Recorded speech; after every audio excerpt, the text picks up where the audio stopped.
Welcome back to our channel. Sa araw na ito, ating muling binuhay ang apoy ng kalayaan at pagmamahal sa bayan. June 12, 2025, isang makasaysayang araw para sa bawat Pilipino. Pero bago tayo magsimula, tandaan natin na ang matatag na Pilipinas ay hindi lang nabubuo sa lakas militar, kundi sa maayos na pamahalaan, paglaban sa korupsyon, pagtanggi sa political fanaticism, at paglaban sa maling impormasyon.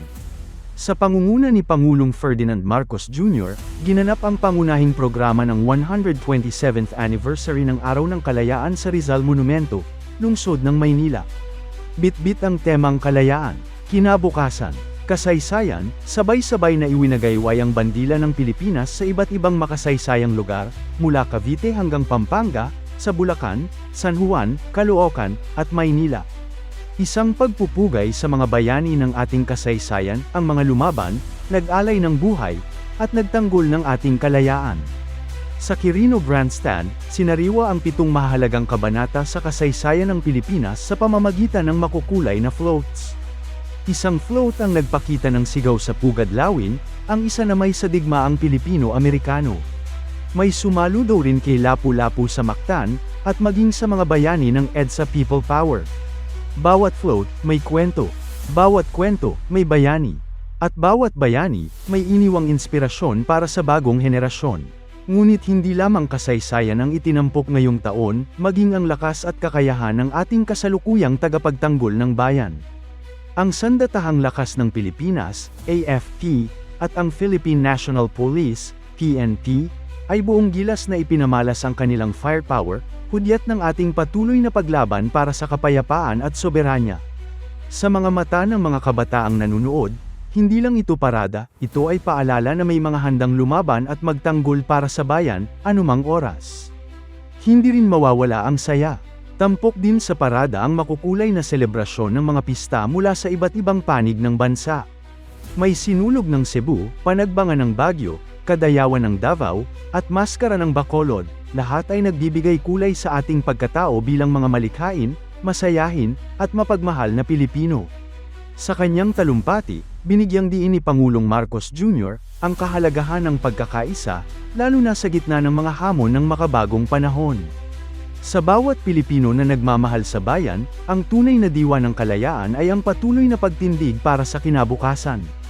Isang panawagan para sa ating lahat, huwag kalimutang alalahanin ang nakaraan, mahalin ang kasalukuyan, at ipaglaban ang mas magandang bukas. Habang lumilipas ang panahon, ang diwa ng Araw ng Kalayaan ay nananatiling buhay, hindi lang sa mga seremonya at parada, kundi sa bawat pagkilos nating mga Pilipino para sa ikabubuti ng bayan. Ang ating kasaysayan ay patuloy na sinusulat, at bawat isa sa atin ay may papel sa kwentong ito. At kung pagbabalikan natin ang kasaysayan ng Araw ng Kalayaan, alam nyo bang hindi June 12 ang orihinal na petsa ng selebrasyon? Taong 1946 nang ipagdiwang ang Independence Day tuwing July 4, kasabay ng kalayaan mula sa Amerika. Ngunit noong 1962, sa ilalim ng Administrasyong Diosdado Macapagal, ito ay inilipat sa June 12 bilang pagkilala sa Deklarasyon ng Kalayaan mula sa mga Kastila noong 1898.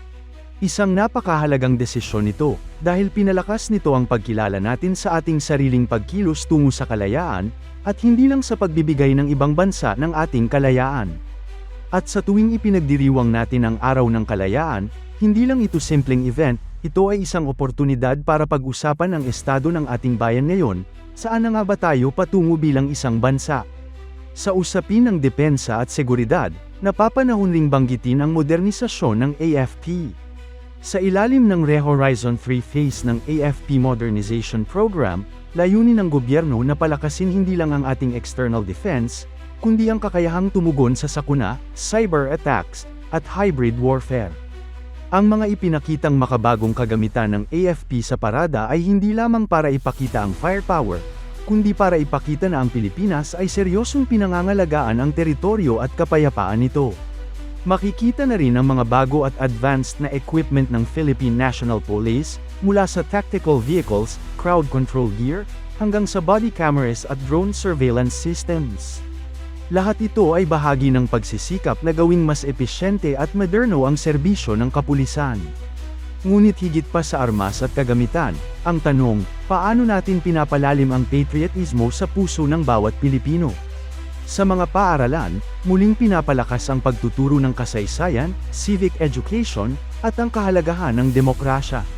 Sa social media, may mga kampanya kontra fake news at disinformation, lalo na't maraming kabataan ang dito na kumukuha ng impormasyon. Ito ang dahilan kung bakit mahalagang pag-usapan ang Araw ng Kalayaan sa mas malawak na konteksto. Hindi lang ito isang holiday, kundi isang paalala na ang kalayaan ay may kaakibat na responsibilidad. Kalayaan magpahayag, pero may pananagutan sa katotohanan. Kalayaan pumili ng leader, pero may tungkuling bumoto ng tama. Kalayaan mamuhay ng malaya, pero may obligasyon tayong itaguyod ang kapakanan ng kapwa.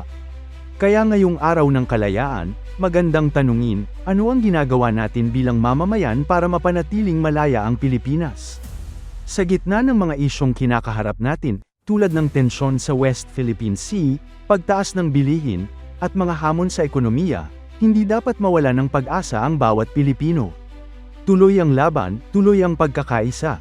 At tulad ng ipinakita sa parada, hindi lang ang gobyerno ang gumaganap ng papel.